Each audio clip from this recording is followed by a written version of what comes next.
Hello,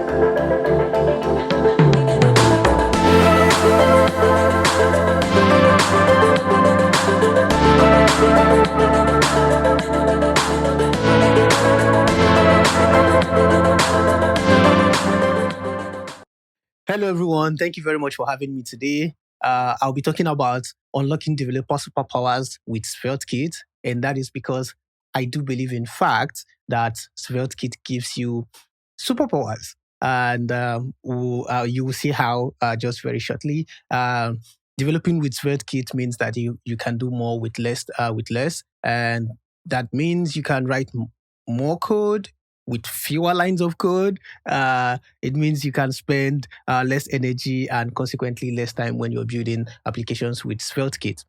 I'll generally be talking about this topic under the general theme of the best of both worlds, which is something that I think that SvelteKit gives you out of the box. All right, let's go into it. My name is Ekene Eze. I'm at Ekene_IO on Twitter and pretty much everywhere else on social media.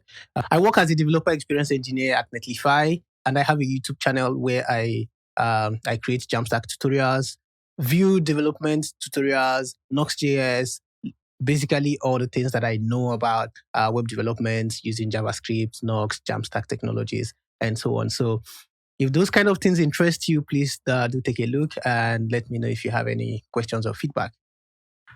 Moving on, what you will learn today, what I want to be talking about through the course of this presentation is what is SvelteKit and what's really different about it. I mean, there are other tools and technologies out there that we could possibly be building web applications with, but what is SvelteKit? Why should you care?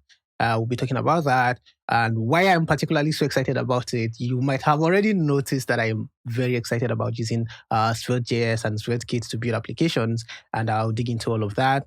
I will also be talking about how it improves your life as a software engineer and as a developer, because there are some things that's available in SvelteKit that I think might be lacking in other places, right? We'll talk about all of that. You will also be learning what superpowers you're going to get with SvelteKit. So that's a fun one. And how to extend SvelteKit to use serverless functions and all of those things that are not available by default. Also, I want this friendship on screen right now. I want it. All right, so let's get started with what is SvelteKit. I'm sure if you take a look at the SvelteKit documentation, you will see a definition that says that it's a framework for building high-performance web applications, right? That's what it is. And I think it's a very simple and straightforward definition that anyone can relate to as far as knowing what a framework is and knowing what building high-performance web applications are. And moving forward, how does it do that? I mean, we've heard just now that it's a framework that helps you build high-performance web applications, but how does it help you do that? The first one is it uses Vite under the hood to give you access to build optimizations like CSS code splitting, async chunk loading optimizations, and so on and so forth. It also gives you access to prefetching pages, right? Which means you can prefetch the contents of a page before your users get to that page. So getting content ahead of time, making it readily available before users ask for them. It's an amazing feature to have. It has hot module reloading with state preservation. It has offline support if you're using service workers, and it has multiple rendering modes. Like you can get things like SSR, CSR, SSG all out of the box.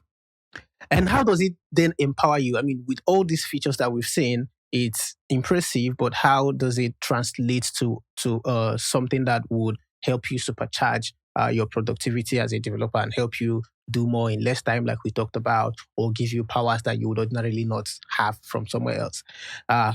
Simple, it does that by providing you all the different ways of doing things and letting you then choose what works for you, right? Like I mentioned before, some other technologies would go all in on SSR. Some would go in on CSR and all of that. Some would say SSG statically generates everything. But that's not the case with SvelteKit because it gives you all of the options and then just lets you pick what's best for you and roll with it. It also doesn't assume that you know that they know better and therefore enforce any choices on you. That's amazing. I like when I have the option to, consider all the available options. Let me have access to it so that if I decide to go a different way, I'm able to do that. So, with respect to that, some of the this or that things that some other frameworks might make you choose, that SvelteKit doesn't really make you choose. They kind of like just give you everything, right? And just the choice is up to you, and that I find that to be really powerful. For instance, CSR, SSR, or SSG, like I talked about. This framework doesn't force any one of these on you, but it kind of like gives you everything. As we will see, I'll talk more about this very soon. Static or dynamic, you don't also have to choose one of that. You can go with both or pick one. It's all, you can mix and match as you want. Developer experience or user experience, you don't have to choose. It's all available to you by default. So let's take a closer look at the first one. So one thing I really like about SvelteKit is the fact that you have access to both CSR experience and SSR experience on the same application, right? Because you can server-side render your SvelteKit applications, meaning that you have access to optimizations, to SEO optimizations, because search engines can properly index your site and have it crawled and indexed properly. So you have all the benefits of a good SEO optimized web application. But then also it gives you access to client-side navigation, which means you can navigate through your web application without triggering full page reloads across all your applications. So once again, best of both worlds, right? You have the SSR experience. Your SvelteKit application is optimized for SEO, but you also have client-side routing, which makes your navigation just the same experience as you would expect in a typical single-page application. Then it also gives you pre-rendering and SSG, like all these multiple rendering modes are available to you for you to mix and match and choose whatever works for you. And the best thing is it's all available on a per page basis, which means you can decide to render your first page as a CSR, second page SSR. You can pre-render some pages, you can statically generate some pages or even the entire app. So it's totally all up to you. And that is something I find to be really amazing about SvelteKit. And the next thing is developer experience, right? I mean, SvelteKit offers a very productive and satisfied developer experience. And it does that for me in my own experience, having worked with SvelteKit for a bit, is as when I'm building products with SvelteKit, my experience is fantastic, right? I have adapters, for instance, say that I'm done building my application and I want to deploy this SvelteKit application. I have adapters that will automatically help me, that are natively supported, and help me like get my application to people to start using as quickly as possible. So they have Neglify adapters, for instance, that could help you deploy your SvelteKit applications in like seconds and minutes, right? It has API routes as well, which is something that has become kind of like really popular lately. I mean, we see it in Nox3 that just came out. We saw it in Next.js. It has always been there. And that's something that I think developers like a lot because it gives you the ability to like use things like middlewares, create API logic, have it within your SvelteKit application. You can make requests to it. It can send you responses. It's a superpower. I mean, it is, right? You can also use serverless functions, as I will show you later in the presentation, in your SvelteKit application. You have hot mode reloading, vids, reactive variables, dynamic routing, all these things that modern day development brings to us that kind of like helps makes our work as developers easier because we expect to have access to these features and they are all available to you using SvelteKit. But then you don't have to sacrifice your user's experience, right? Like I said, you don't have to choose this or that. You can have everything and then just architect it however you want to suit your own needs. Because as we've seen, we have like really good developer experience when you're working with SvelteKit, but you also have amazing user experience. I mean, with all these functional enhancements that are available in SvelteKit, your users will have a stellar experience, irrespective of the fact that developers are having a good experience building with that tool. So you have access to prefetched pages, which means your users can get access to the content of your site even before they get there. So there's no loading bars or spinners or waiting for content to load and all of that. You have client-side routing, which means no full page reloads when you navigate from one page to another page in your SvelteKit application. Users definitely like that and it gives them a good experience. You have server-side rendered pages, you have fast time to interaction, and all of that available to you out of the box. Once again, the best of both worlds. And let's talk about the last one, static and dynamic, right? Sites built with SvelteKit can be hosted without a dynamic web server, which means you have access to all the benefits of a regular Jamstack application. But that doesn't also mean that you have to sacrifice dynamic functionalities in your SvelteKit application just because you want to generate some pages statically, right? You can use the API routes that we talked about to do some API things, make API calls, fetch data, respond to your clients, and all that. If you even want to take it a step further, you can go ahead and use serverless function providers like Neglify, for instance, to create more enriching experiences for your users, which is something that I'm really looking forward to showing you all in a minute. We'll just go ahead and create a simple SvelteKit application, add some Neglify functions to it, and deploy it to Neglify. And then we'll just test that function to show you that it works. And I will also show you why that might be a good idea, why you would want to consider doing something like that, because I know that SvelteKit gives you API routes by default, so it might not make sense to use serverless functions because you already have API routes. But I just have a few reasons that I will show you as well why you might want to consider going that route. Okay, so this is the SvelteKit documentation. And I'm sure if we go to getting started, we should see all the instructions on how to start up a new SvelteKit application. So I'm just going to do that and do npm init svelte next, and I'm going to call it SvelteKit. SvelteKit what now? Let's do Neglify functions.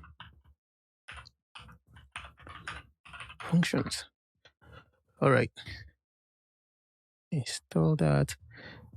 Do the skeleton project. No TypeScript, no ESLint, no prettier, and we're good. So now I can change into my SvelteKit Neglify functions folder and open that up in VS Code. All right. So if I run this SvelteKit app, what's the command to run it? Oh my God, I'm putting so many things in view here. Let's get this out of the way. Actually, I can close this up entirely and just use the integrated terminal. Pull that up. The command to run it is npm run dev. So let's do npm run dev. Oh, no. I have to install first. Clear this and do npm install, I think. Yeah, definitely npm install before you run the development server. Okay, now that that is done, I think we can run the development server. Localhost 3000. I think it is running now. So let's do localhost 3000 and welcome to SvelteKit. Good. So our application is running as expected. What I want to do now is go ahead and show you how to add Neglify functions to this small SvelteKit application.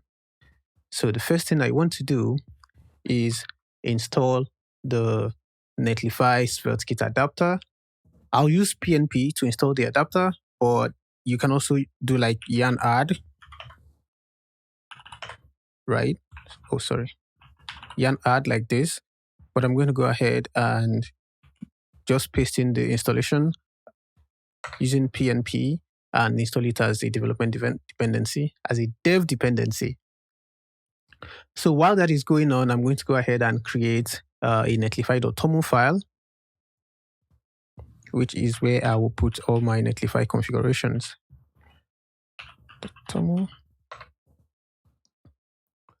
All right, and what we need to put inside this file is just the configurations that will tell Netlify how to treat this project.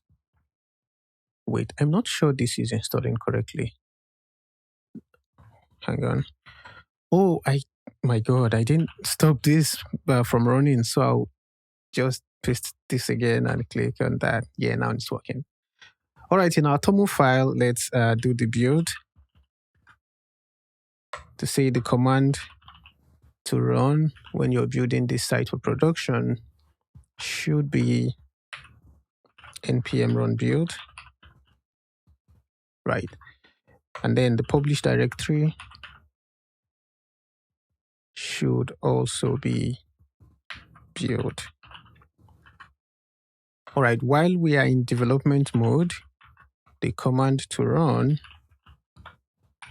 should be SvelteKit. No, I think it's svelte-kit and then dev. It's probably that one. I'll check the package.json file just to be sure. And where's the script? Yes, it's this one. So that's correct. All right. Then I want to specify where I want my functions to be. Functions. What am I doing? Okay. And then I'll specify a directory for the functions. So I'll just say, let's put it in Netlify /functions.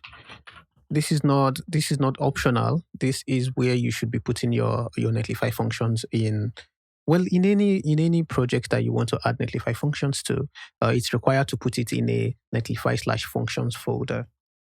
Then I'll select a bundler, and I'll set it to use ESBuild because of the performance benefits of building functions with ESBuild. It runs way faster when you use the ESBuild bundler. Otherwise, you can just leave it out, but why not make it fast? So I'll save that. And the next thing I want to do now that my adapter is successfully installed is go ahead and edit my Svelte configuration file, which is svelte.config.js.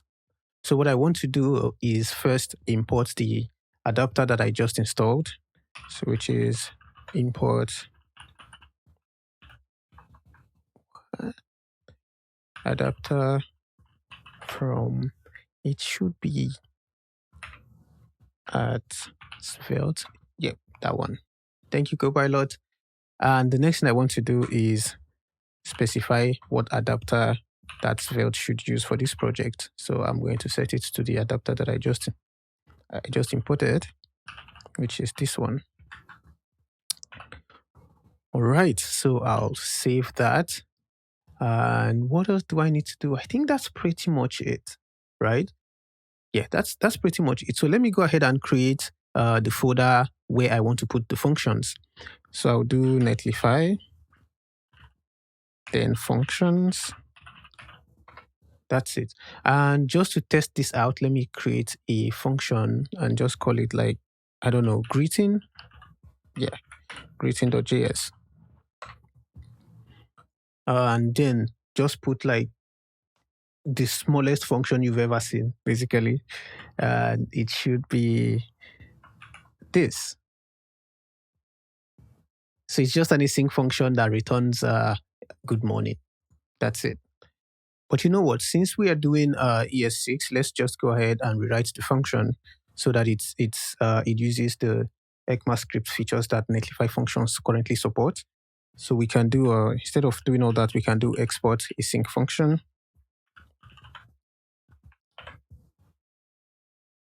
Yeah, thank you. That's it. Okay. Well, look at that. It's safe to say that Copilot wrote this entire function for me. So let's say good morning.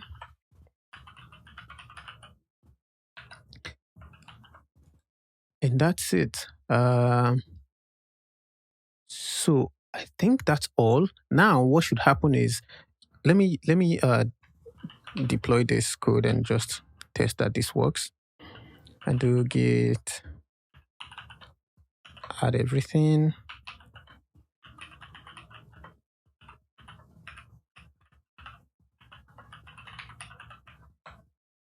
And I think I created a repo for this here. So yep, this one. So I'm just going to get that. I'm sorry that this is so tiny. I'm going to try and zoom in a bit. Oh, now I zoomed in too much. All right, so I'll paste the origin and I can do git push now.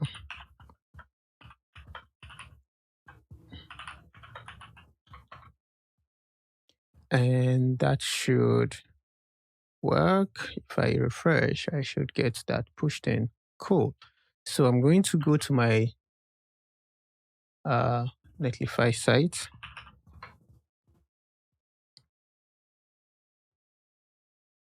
And I'm going to create a new site from Git. Select GitHub, get it authenticated, and I can put the repo that I'm searching for here.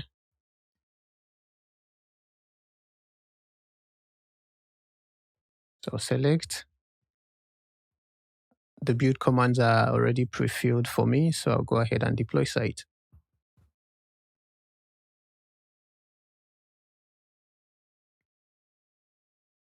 All right, the site is deployed. So if I click on this, I should see the site, which is this one. Cool. So I'm going to go ahead and then try and see if the Neglify functions I added actually work. So I'll do .neglify /functions. And what did we call the function? We called it greeting. Right, that's it. So this should now send back exactly good morning. Look at that. So that is exactly what we've specified here. So our Neglify function is working as expected in Svelte. So that's it. I wanted to just quickly show you how to use Neglify functions in your SvelteKit applications. And if you're wondering why, because I know that SvelteKit also has API routes that will give you the same functionality that you just get with Neglify functions, I made a little thing here to explain why that might be important, or it may not be the same for everyone. But like, imagine that you're migrating your application to SvelteKit from like a different stack, and you already have like Neglify functions that are already working for you in that stack.